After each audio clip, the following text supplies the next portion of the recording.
Bonjour mesdames et messieurs, bienvenue à cette capsule Le Moment Vidéo Dynamique 365, module 20, présenté par Dansnuage.Québec, votre présentateur aujourd'hui Jean-François. Le sujet de la capsule d'aujourd'hui, c'est la configuration de la messagerie dans Dynamique 365 pour avoir d'intégrer les courriels, les tâches ainsi que les comptes et les contacts.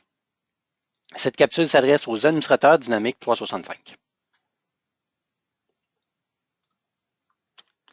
Donc, lorsque vous êtes dans Dynamique 365, on accède à la configuration de la messagerie de la façon suivante. On va dans Paramètres et on choisit Configuration de la messagerie. Donc, première des choses, on va aller configurer notre profil de serveur. Donc, ici, on n'a pas de serveur de configurer.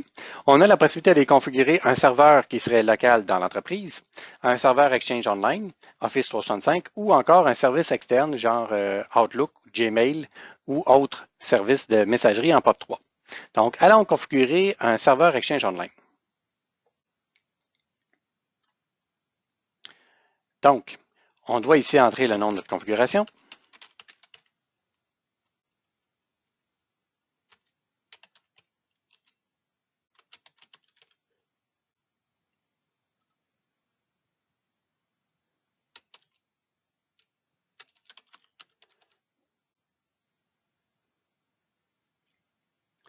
Et voilà, on enregistre notre profil.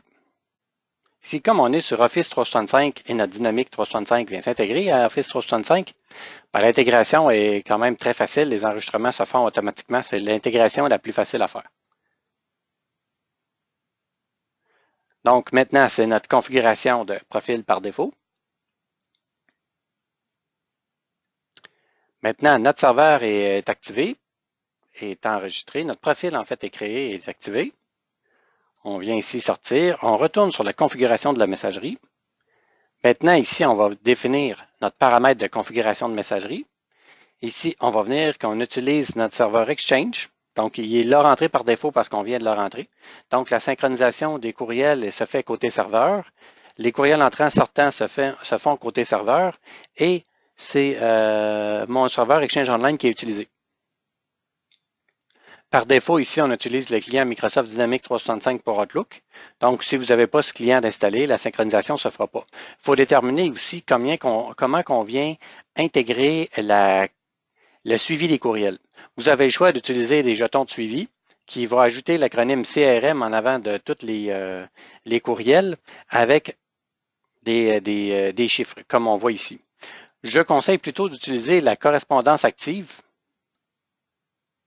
ici, qui va chercher les mots-clés dans le sujet de votre courriel, dans l'objet de votre courriel,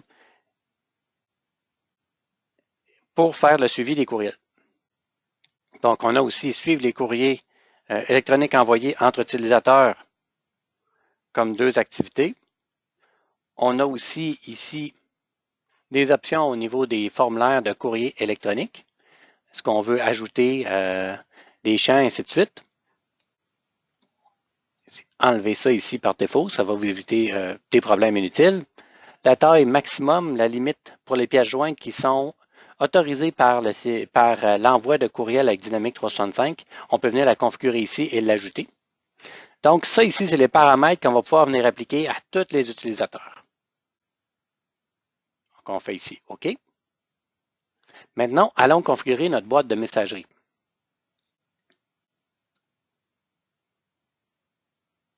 Donc, ici, on va venir configurer notre boîte de messagerie pour notre administrateur. Donc, ici, on vient rentrer dans le profil de la boîte de messagerie de notre administrateur. Ici, on va venir décider quel profil de serveur on veut lui appliquer.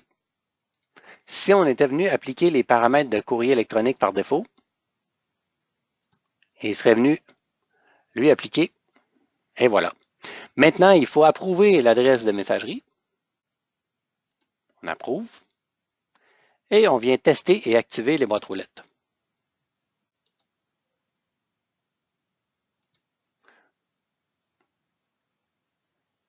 Bien ici, terminé.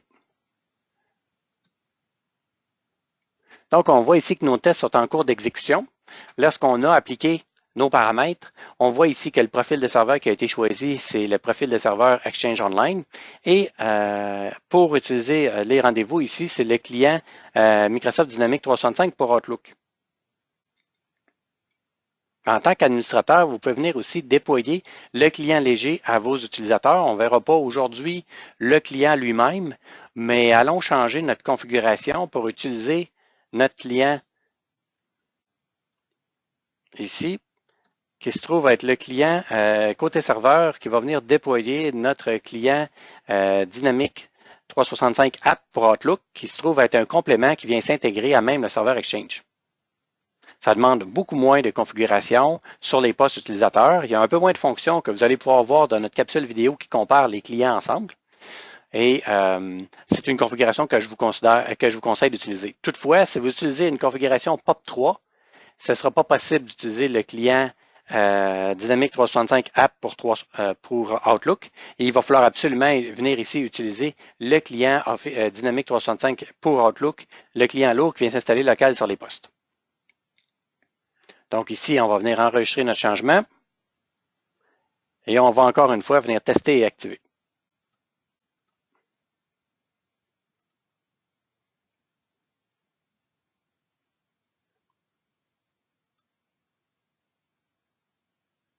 Et là, on vient de changer notre statut de rendez-vous sur côté serveur. Ici, la synchronisation du courrier électronique se fait côté serveur aussi. Donc, il nous reste un dernier test ici à conclure, qui est le test de courrier électronique ici.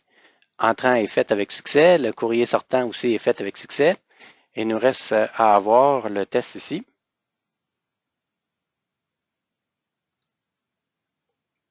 Avec succès. Maintenant, le test est avec succès, toutefois l'application n'a pas été déployée. Il vous reste une dernière étape pour déployer l'application Dynamics App pour Outlook.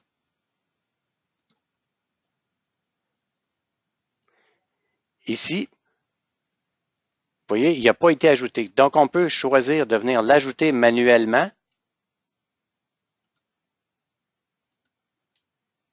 ou on peut, donc là, ici, j'ai été l'appliquer manuellement. Là, il est en attente de l'installer. Ou on peut venir cocher ici, ajouter automatiquement. Donc, dès que j'ai choisi l'application côté serveur pour cet utilisateur, l'application Dynamics 365 pour Outlook va être installée. On va laisser faire ici notre serveur au niveau de l'installation.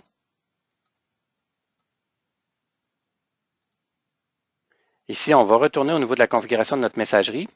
On peut venir ici voir le panneau de contrôle au niveau de l'intégration de notre messagerie. Donc, on a 63 boîtes ici qui n'ont pas été activées.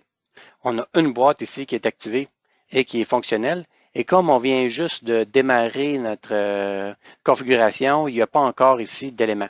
Toutefois, vous allez voir des éléments de statistiques apparaître pour vous aider à faire le diagnostic des problèmes qu'il pourrait y avoir.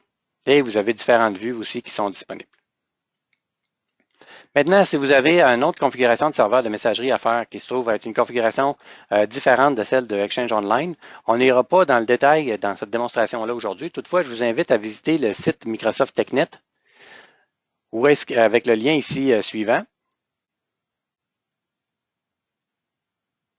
qui va vous permettre de trouver comment on fait les différentes configurations pour les différents scénarios. Maintenant, l'intégration Exchange peut se faire que vous ayez Dynamics 365 en ligne ou Exchange en ligne, qu'on ait la configuration Dynamics 365 en ligne et Exchange serveur dans nos bureaux, dans notre locaux, on appelle on-premise en anglais, que les deux soient installés dans votre entreprise ou encore que Dynamics 365 soit en entreprise et votre serveur de messagerie soit, lui, dans le nuage avec Exchange Online ou encore la configuration avec un serveur en POP3.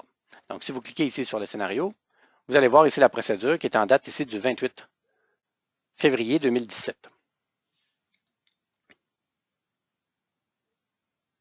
Alors, on peut venir ici confirmer que notre application a bien été déployée à notre utilisateur. On n'ira pas voir l'application aujourd'hui.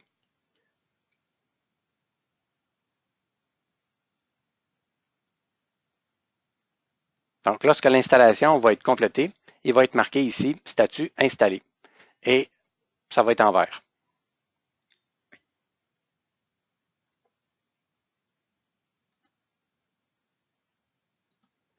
Donc, ça conclut la présentation d'aujourd'hui et j'espère que vous avez trouvé ce contenu intéressant, que ça vous sera utile pour faire vos configurations au niveau d'intégration de messagerie.